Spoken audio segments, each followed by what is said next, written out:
Hey everyone, how's it going? Forrest here, again with another installment of my complete analysis of all of J.S. Bach's chorale harmonizations. Today we're looking at Es wird schier der letzte Tag herkommen, which translates to the last day is almost here. Fairly straightforward chorale, really not too much to write home about here. We're just going to hop right into the analysis. So we have one sharp in the key signature.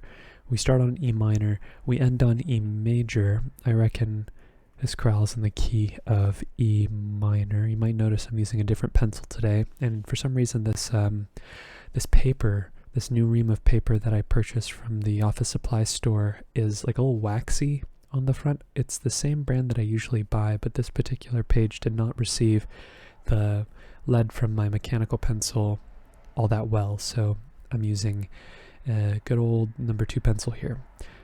E minor again, E, G, B, and E, so we don't need to reanalyze after our first tonic triad. We also have some passing tones in the lower voices here before we get G, B, E, and B. It's E minor in first inversion, so we could just change the figure bass. We don't need to reiterate the Roman numeral here.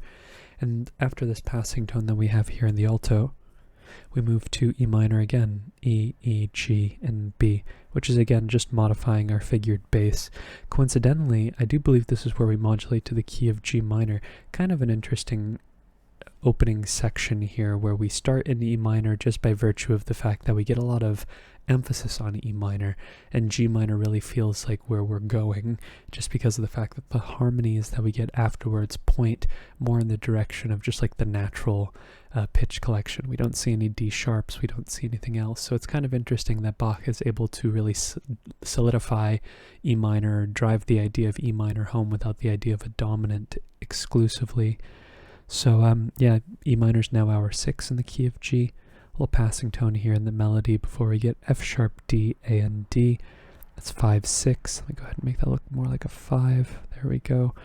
D major over F sharp. D is a chord tone. F sharp is a chord tone. Then we get G, D, G, and G, which is our tonic triad, G major.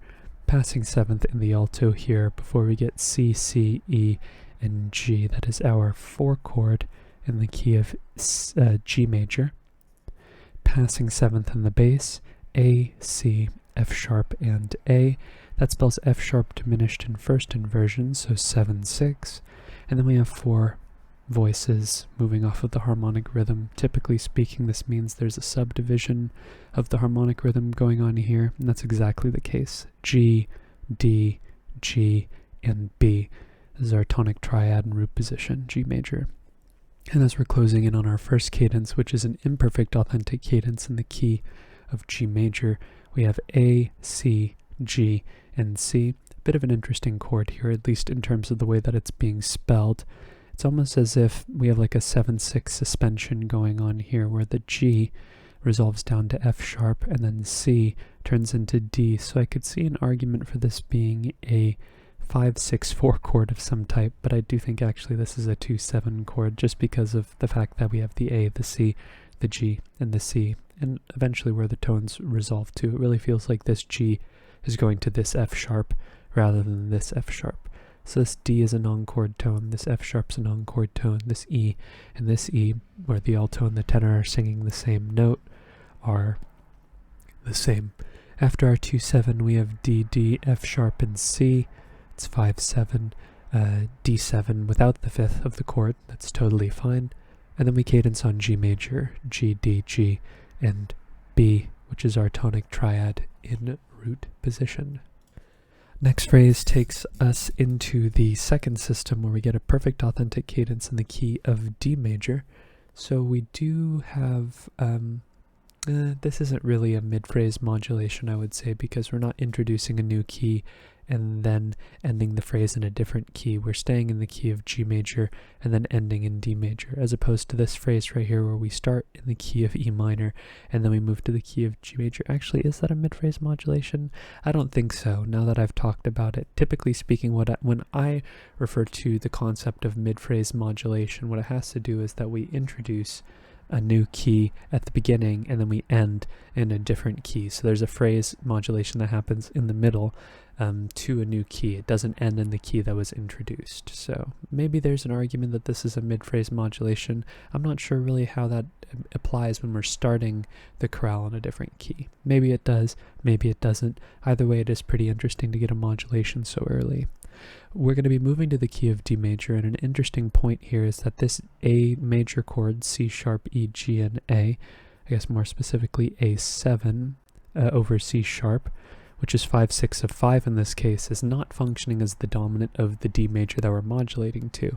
I suppose you could analyze this next phrase in the key of D major as early as this G major chord, because we see C sharp at the beginning of the phrase. It just doesn't quite sound like we get to D major until we move into the second measure and spend a couple of beats continuing to develop G major, that it sounds like we're moving to D major, at least to me. But after our 5/6 of 5, it goes where we would expect: D, D, F sharp, and A, but this G right here is a 4/3 suspension over the bass before we get the resolution. The C is a very brief passing 7th before we get E, B, F sharp, and G. 9/8 suspension over the bass. It's this E that's our chord tone, and that would be a 6 in the key of E minor, or sorry, G major. And then we get F sharp, D, F sharp, and A. That's D major over F sharp, or 5/6. And then A sort of gets turned into a suspension here again over this G major chord. G, D, A, and B, or G, D, G, and B. Tonic triad root position. Then after our G major chord, we get D, D, G, and A, but that G is a 4/3 suspension over the bass. We know this is a 5 chord, and this is where I marked the modulation to D major. This is now our tonic, but of course, this is definitely largely defined by a modulation zone. You really could have marked the modulation wherever you heard it, but I don't think it happens too far after the C sharp if you are marking it after the C sharp. That's just my opinion, but really any of these chords before this point could have been candidates for marking the modulation. Just my opinion. But after our tonic triad, we get E, D, E, and G. I reckon this D is a 7/6 suspension over the bass, and it's really C sharp, E, E, and G, which is C sharp diminished over E. That's 7/6, and typically when we see one going to 7/6, we know it's going to be on the other side of it, and that's a tonic triad first inversion. F sharp, D, A, and F sharp, which is our tonic triad in first inversion. This progression of 1, 7, 6, and 1, 6, or the reverse, is a pattern that Bach uses a lot in his chorales, where we have two chords that are the same root, that consist of the same root, and they are an inversion apart. And the chord that separates them is a diatonic step below the chords on the outside and in first inversion. So 3, 2, 6, 3, 6, or 4, 3, 6, 4, 6 are all possible combinations. A and D are both chord tones, so we don't need to mark them. G, B, D, and E. That's E minor 7 over G. We know that Bach loves 2, 6, 5 chords. The C sharp's a non-chord tone. E, G, and B are all chord tones before we get A, E, C sharp, and E. That's A major, which is our 5 chord. A is a chord tone, A is a chord tone, G is a little brief passing 7th here before we cadence on D major, D, F sharp, A, and D, which is our tonic triad in root position. Moving into the next phrase, we have a deceptive cadence, definitely the least common of all of the cadential types in the chorales, and it's in the key of E minor. So we're looking for a point to modulate, and I reckon we modulate right at the beginning. E, B, E, and G is our 2 chord in the key of E minor, in the key of D major, and it is also our 1 chord in the key of E minor. We then have a lower suspension here, E, B, F sharp, and F sharp, where this E is sort of like a lower, 4/5 suspension, or maybe like a 9/10 suspension under the upper 2 voices, but this is a B major chord over D sharp. That's 5/6 in the key of E minor. And then we get E minor again, E, B, E, and G, our tonic triad, with a passing tone in the melody as well. We then get G, B, E, and B, sort of harkening back to the first progression we saw here, just the basses leaping down a 6th rather than stepping up a 3rd over the course of these tones here. But we could just change the figured bass. We don't need to reiterate the Roman numeral. We then have A, C, E, and A with a passing tone in the melody here. This is A minor in root position, which is a 4 chord. And then we get B, C, D sharp, and F sharp. The C is a 9/8 suspension over the bass, but B, B, D sharp, and F sharp is a 5 chord, B major. This B is a chord tone, this A is a little brief passing 7th, and then we cadence on C major, C, G, E, and E, which is our 6 chord. And to close out our chorale, we have this short little phrase here. It's basically just a cadence with a couple of beats before it, and ends in a perfect authentic cadence, fairly straightforward. We have B, B, D sharp, and F sharp, which is our 5 chord, B major in root position, with the passing 7th in the bass. G, B, E, and E is our tonic triad in first inversion.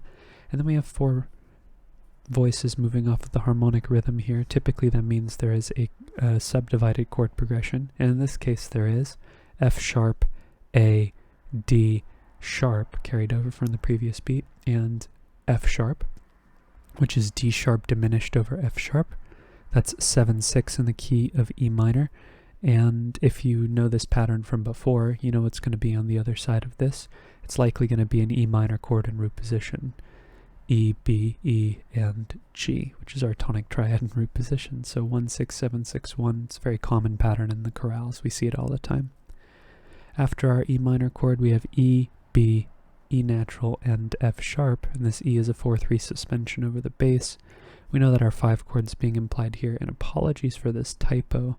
This is not a D natural. It sounded very fascinating at the end with that D natural, but no, it is a D sharp. So I'll go ahead and put a sharp on top of that there to show that that is in fact a D sharp, not a D natural, and it is not an unusual minor dominant authentic cadence or something like that. No, this is a straightforward, perfect authentic cadence in a minor key.